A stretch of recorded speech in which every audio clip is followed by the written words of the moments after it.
21ویں جز کی چوتھی صورت جو قرآن کریم کی 32ویں سورہ ہے، سورہ الف لام میم تنزیل، جسے سورہ سجدہ بھی کہا جاتا ہے، اس کی 30 آیات ہیں، 3 رکوع ہیں۔ اس سورت کی آیت نمبر 15 میں سجدہ تلاوت ہے، اور اس سورت کے متعلق خاص بات یہ ہے کہ صحیح بخاری اور صحیح مسلم کی حدیث ہے، ابو ہریرہ رضی اللہ تعالیٰ عنہ فرماتے ہیں کہ نبی کریم صلی اللہ علیہ وسلم ہر جمعے کو فجر کی نماز میں الف لام میم تنزیل پہلی رکعت میں اور سورہ حل اتی علی الانسان سورہ دہر دوسری رکعت میں مکمل تلاوت فرمایا کرتے تھے۔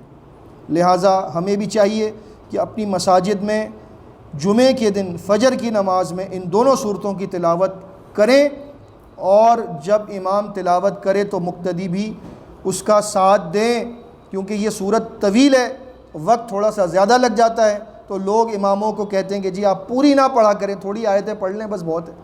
تو ہر چیز میں شارٹ کٹ اچھا نہیں ہوتا۔ اگر 17 منٹ 18 منٹ لگ گئے تو اللہ کے سامنے لگے نا، قیامت کا دن 50,000 سال کا ہوگا، اس دن بھی تو کھڑا ہونا ہے نا اللہ کے سامنے۔ تو جب وہاں کھڑے ہونے کے لیے آسانی چاہیے تو تھوڑی دیر یہاں دنیا میں کھڑے ہو جائیں تو اللہ وہاں پر کھڑا ہونا آسان کر دے گا انشاءاللہ۔ تو اس سورت کی تلاوت کرنا جو ہے وہ جمعے کے دن فجر کی نماز میں مسنون ہے، اس کا اہتمام کیجیے۔ اس سورت میں ایمان لانے والوں کی 6 بڑی زبردست نشانیاں بتائی گئی ہیں، اور ہم مختصر اس کو دیکھ لیتے ہیں۔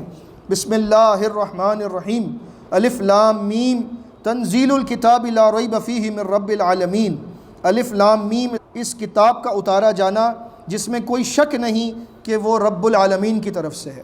کیا یہ کہتے ہیں کہ اس نے اس قرآن کو خود ہی گھڑ لیا؟ بلکہ یہ تو حق ہے تمہارے رب کی طرف سے، تاکہ تم ڈراؤ اس قوم کو جس کے پاس اب تک ڈرانے والا نہیں آیا تھا، تاکہ یہ ہدایت پر آ جائیں۔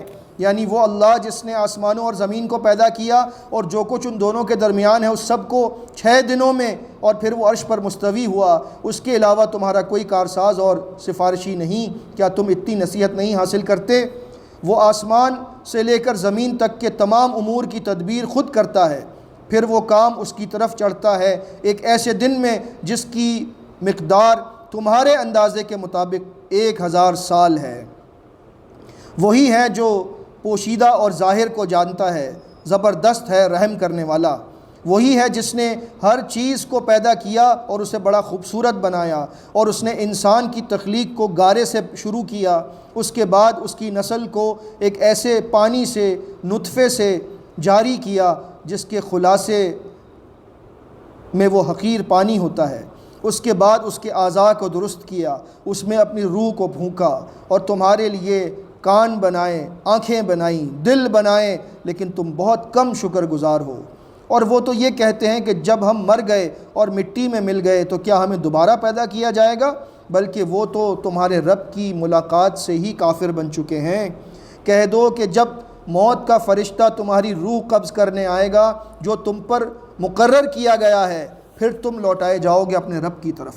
اور کاش کہ اے نبی صلی اللہ علیہ وسلم آپ وہ منظر دیکھ لیں جب مجرم اپنے سر جھکائے رب کے سامنے کھڑے ہوں گے اور کہتے ہوں گے ربنا ابصرنا وسمعنا فرجعنا، اے ہمارے رب اب ہم نے سب کچھ دیکھ لیا اور ہم نے سب کچھ سن لیا، ہمیں ایک مرتبہ دنیا میں لوٹا دے، نعمل صالحا انا موقنون، ہم اب ضرور نیک اعمال کریں گے، ہمیں یقین آ گیا۔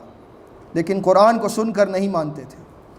اللہ نے فرمایا اگر ہم چاہتے تو ہر نفس کو زبردستی ہدایت پر لگا دیتے، لیکن یہ بات ہماری طرف سے مقرر ہو چکی تھی کہ ہم نے انہیں اختیار دے دیا ہے، اور پھر اس کے بعد ہم جہنم کو بھریں گے جنات سے بھی اور انسانوں سے بھی، لہٰذا تم مزہ چکھو کیونکہ تم نے ہماری ملاقات کو بھلا دیا تھا، آج ہم نے تمہیں بھلا دیا، اب ہمیشہ کے عذاب کا مزہ چکھو ان اعمال کی وجہ سے جو تم کیا کرتے تھے۔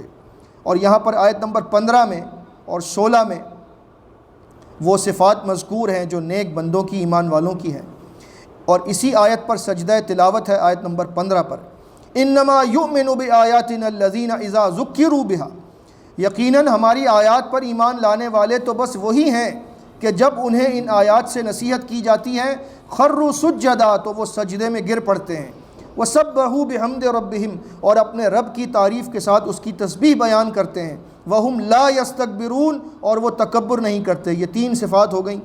تَتَجَافَى جُنُوبُهُمْ عَنِ الْمَضَاجِعِ، چوتھی صفت، ان کے پہلو رات کے وقت ان کے بستروں سے علیحدہ رہتے ہیں، یعنی وہ نیند کم لیتے ہیں۔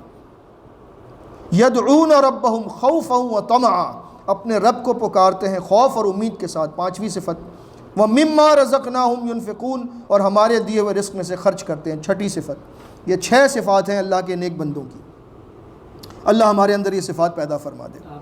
کوئی نفس نہیں جانتا کہ اس کے لیے کیسی آنکھوں کی ٹھنڈک تیار کر کے رکھی گئی ہے جنت میں۔ یہ جزا ہے ان اعمال کی جو وہ کیا کرتے تھے۔ صحیح بخاری کے الفاظ ہیں، نبی کریم صلی اللہ علیہ وسلم نے فرمایا کہ اللہ تعالیٰ فرماتا ہے، حدیث قدسی ہے، اعددت لعبادی الصالحین ما لا عین رأت ولا اذن سمعت ولا خطر علی قلب بشر، کہ میں نے اپنے نیک بندوں کے لیے جنت میں ایسی نعمتیں تیار کر کے رکھی ہیں جنہیں کسی آنکھ نے نہیں دیکھا، جن کے بارے میں کسی کان نے نہیں سنا، اور نہ کسی کے دل پر ان کا خیال گزرا۔ پھر نبی کریم صلی اللہ علیہ وسلم نے یہ آیت تلاوت فرمائی کہ کوئی نفس نہیں جانتا کہ اللہ نے کیسی کیسی آنکھوں کی ٹھنڈک جنت میں چھپا کر رکھی ہے۔ اللہ تعالیٰ ہمیں یہ نعمتیں عطا فرما دے۔ تو کیا ایمان والا اور فاسق دونوں برابر ہو سکتے ہیں؟ ہرگز نہیں۔ اور اس طرح سے اللہ رب العزت نے جہنم کا ذکر فرمایا ہے کہ جب انہیں جہنم میں ڈالا جائے گا تو وہ اس سے نکلنا چاہیں گے، دوبارہ لوٹا دیے جائیں گے، اور ان سے کہا جائے گا کہ دوبارہ اس عذاب کا مزید مزہ چکھتے رہو۔ ہم انہیں دنیا کی زندگی میں قریب کا عذاب چکھاتے ہیں بڑے عذاب سے پہلے، تاکہ یہ لوٹ آئیں۔ یعنی دنیا میں اللہ تعالیٰ بڑے عذاب سے پہلے چھوٹی تکالیف میں ڈالتا ہے بندے کو، تاکہ بندہ اپنی اصلاح کر لے۔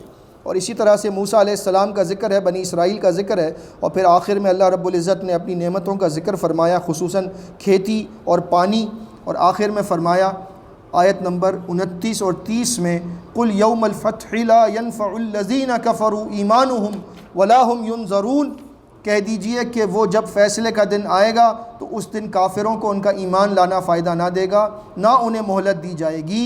فَأَعْرِضْ عَنْهُمْ وَانْتَظِرْ إِنَّهُمْ مُنْتَظِرُونَ، لہٰذا تم ان سے منہ پھیر لو اور انتظار کرو، یہ بھی انتظار کر رہے ہیں۔ سورہ الف لام میم تنزیل مکمل ہوئی۔ اللہ رب العزت ہمیں سمجھنے اور عمل کرنے کی توفیق عطا فرمائے۔